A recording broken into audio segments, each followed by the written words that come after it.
Hello viewers, আজকে আমরা অষ্টম শ্রেণীর গণিত অনুশীলনী 2.1 মুনাফার অঙ্ক করব।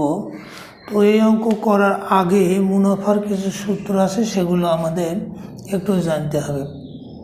যেমন পি হলো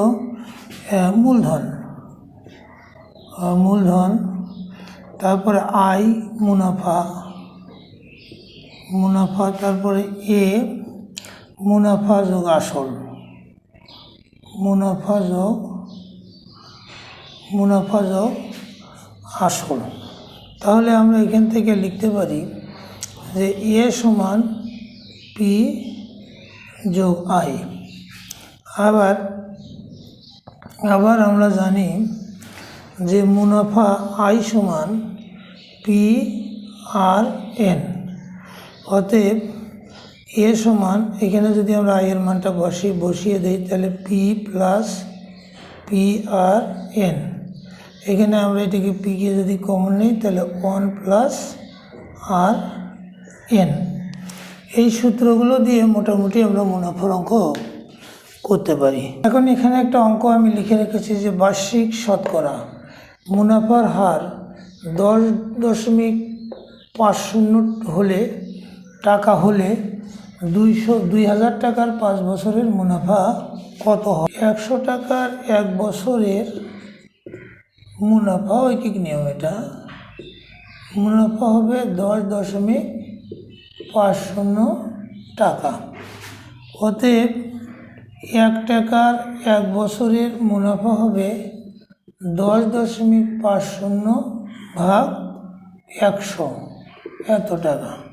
অতএব 2000 টাকার 5 বছরের মুনাফা হবে 2000 টাকার 5 বছরের মুনাফা হবে 10.50 গুণন 2000 গুণন 5 বছর ভাগ আমরা দিব 100। তাহলে এইটা কেটে যায়, এইটা কেটে যায়, উপরে থেকে 20, তাহলে 5 করি 10.50 গুণন উপরে থাকে 20, 5 করি 100, 1050 টাকা। তার মানে এই মুনাফা হবে 5 বছরে 1050 টাকা। এইটাকে আমরা সূত্র দিয়ে যদি করি, অথবা এটা বিকল্প যদি করি, বিকল্প সূত্র দিয়ে, যে আমরা জানি আই সমান পিআরএন। তাহলে এখানে পি হলো মূলধন, পি সমান 2000 টাকা। তারপরে আর সমান মুনাফার হার, এই 10.50 হার তাকে 100 দিয়ে, অর্থাৎ এটার হার হবে 100।